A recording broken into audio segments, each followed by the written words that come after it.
So I remember when I was growing up in the village in Bangladesh as well, and one of my uncle, he was a trader. Another one of my uncle, he was a Maulana.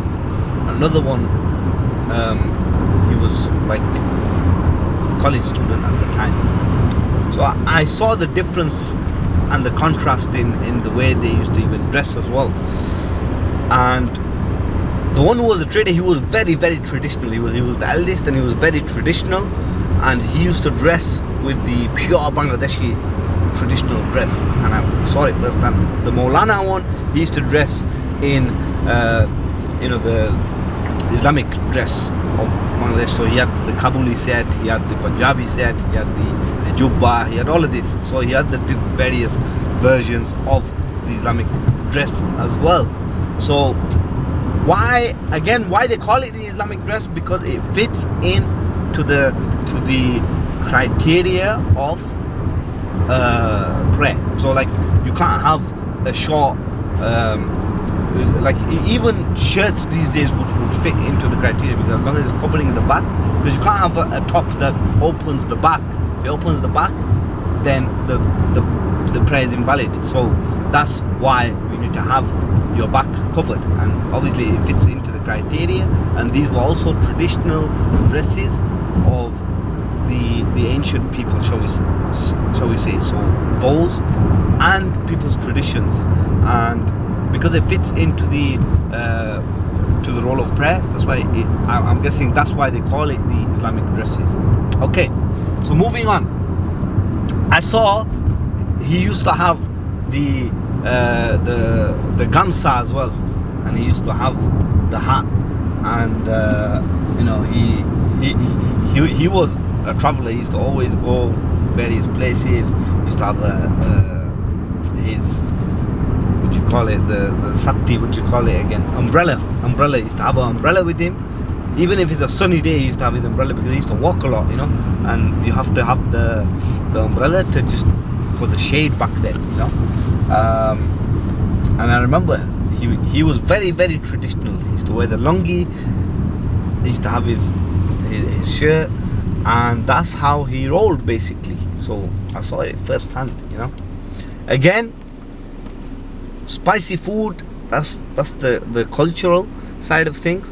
And then you also have certain traditions, like for example, for those who are not familiar, like handesh is a familiar dish in Bangladesh.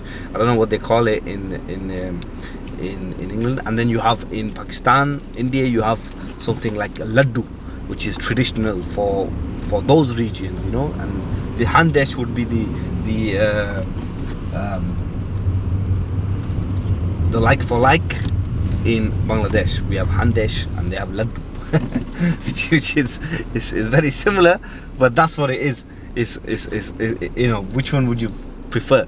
And especially for the Bengalis listening, which one would you prefer, the handesh or the laddu? So that's how it is. And then you have like other cultural things which is amazing, like the food, there's many other traditions as well, which Bangladesh has, which I can't explain, and like even greeting people, when culturally that region, the way we serve our guests, or we have guests when guests arrive to our village or houses, we address them differently. And again, even you'll see in Pakistan, in India, culturally very similar in terms of hosting. The way we host our guests, in terms of that, comes from a cultural perspective, I would say. Another thing I want to just touch on is the traditions on like the British soil, so we say. So the British have their own customs, the British have their own culture as well, and culturally I think at the moment the British are a bit lost in terms of their culture, because they have adapted to so many cultures. So because in Britain there's so many different a variety of people that have come in, and people have come with their own cultures, and some people have even made their own traditions, and which is possible. You can make a tradition and have this. So like for example, in many houses, in many families, they'll have different traditions which they've inherited, shall we say, and you'll see that not everybody does the same things, even though they might be from the same place, but they have different traditions even within their family. So that's just something I wanted to touch on. And it's good, it's good to hold on to your heritage. It's good to have give some value to your culture, your tradition, and I feel it's a blessing. And not that another one, a famous one, the people of Bangladesh. Again, this will give you a good insight of what I mean from tradition. People of Bangladesh, we eat rice.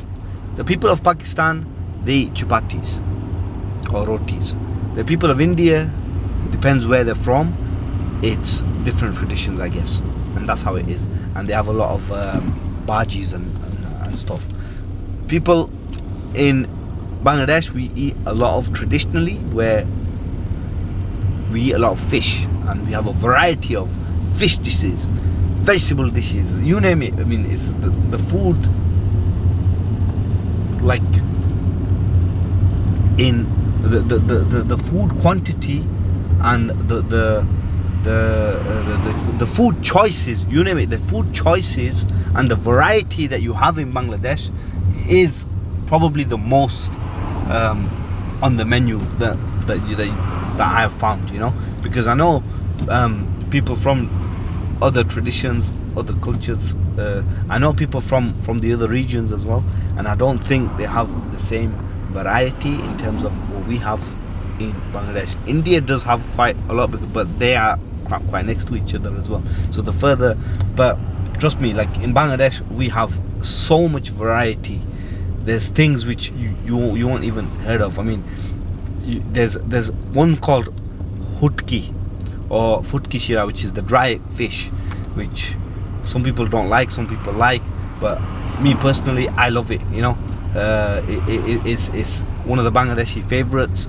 It's you can't not have not tried it. It's like, for those who are listening and saying, "Oh, I don't like futki shira," well, let me give you a new perspective on this. If you like lota, it's cooked with futki, and lota is a form of futki shira. And if you haven't had proper futki, let me tell you what you want to eat. You want to eat futki buna. If you haven't had futki buna, then you don't know what futki is. I think I know which one you won't like, the futki shira, the actual shira. That one everyone doesn't like. It depends how whoever cooks it. But my favorite is hutki with lota, and hutki with muki and stuff as well, and that's quite nice as well. But the buna, if you have the hutki buna, that is amazing, and it's very traditional dish, and everyone can't make it. That's the thing as well. If you're not a good cook and you're not an experienced or an expert cook in Bangladeshi food, you won't be able to cook it. So don't bother. Go and learn from somebody who knows actually, and then you'll be able to cook it, and then you'll be able to enjoy the flavors of it. There's so many of the things, like even like in Bangladesh we have traditions of satni. I don't know what you'd call it in other parts, but it's called satni, or and if you look at, I think they've called it chutney in other places, but if you look at the chutney, what they make, and we as the satni, we have so many different ways of satni, and it is amazing.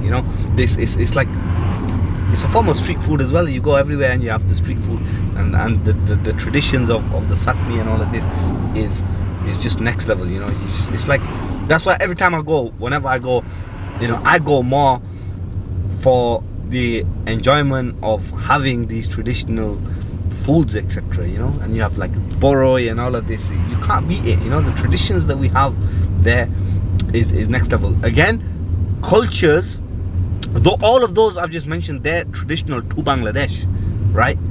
Again, culturally, moving on to culture now. Culturally, you'll see like spice. That's culture.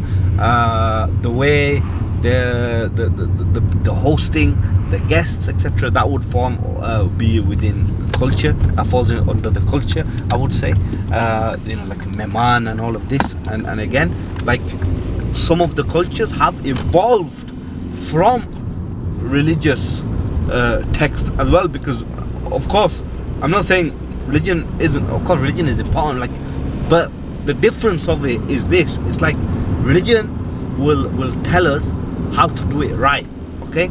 And religion is the belief system. So that's the difference. The religion is the belief, the way, and what not to do, more like the rules. Just one thing I want to make clear: religion did not come to remove culture or to remove tradition. Islam doesn't say that you can't have culture and you can't have tradition. Islam actually says go and travel the world, go and explore, go and see the various nations which Allah has created, and go and see and learn from them. So that shows, I mean, I'm not a scholar of Islam, so I may have quoted things wrong, but that shows that Islam does promote tolerance, and it allows so many cultures and traditions in there. So if you have certain traditions, certain cultures that you follow, I mean, be customed with it, go with it, go with the flow, be happy with it. This is the message I want to give out to the people today, because it's come to my attention that people are not aware of us, and they're not thinking like at this level either. And you need somebody who knows it to actually express it and explain it to you. So I'm telling you, I'm very cultural, traditional, and I know the difference between the culture and tradition. Even with the religion as well, it's like, the religion is the 5 pillars, and it goes more in details as well. And then you have scholarly thoughts and so many other traditions. Even within the religion, you have certain traditions as well. Even the religion has certain traditions, which again, I won't go into those details because I don't want to start a scholarly topic here, right? So those are those things. Again, culturally, there's more, like I don't know, the way that people travel, right? Again, culturally, people will travel differently in certain places, and then the rest I leave to you to figure out. I don't want to spend forever with this topic, because I'll have to do some more thinking, I guess, because if I write it all down, and then it's a different thing. I can present it to you in details if I had it written, but as you can see, I'm driving, I'm going somewhere, I need to think off the top of my head, figure out things as I'm going along, and I'm trying to analyze the situation where if somebody was asking me something, then it's different. But so thank you very much. I hope I've shed some light on this, and it's not to be disrespectful to anybody who's following Islam or following their religion, even if it's a different religion, or and it's not to destroy or disturb it's not to disturb your way of life. If you've built a certain custom or certain tradition for yourself, and that's what you believe, or that's what you feel is the way to live, or the way to do things now, that's cool. I'm good for you, good for you. I'm good with it, good for you. So that's it. It's just something I wanted to highlight, especially within my community. This is a problem that has arose, and I thought maybe other communities who's listening can also benefit from this. And again, one final thing: the British have, I think they've lost their culture, because when you look at the traditions of the British, it goes way back, where the Victorian times, and then you had certain traditions and cultures and customs that they had. But the thing is, with their customs, they were very, very, I don't want to say it because I think I'm going to be disrespecting people, and and I'm going to leave it there. Yeah. I mean, it's another topic because I'm going to end up analysing that and then probably, you know, hurt some people. So I'll leave it there. Thank you very much, guys, and subscribe to the channel. Look out for more talks, and I hope it's been valuable.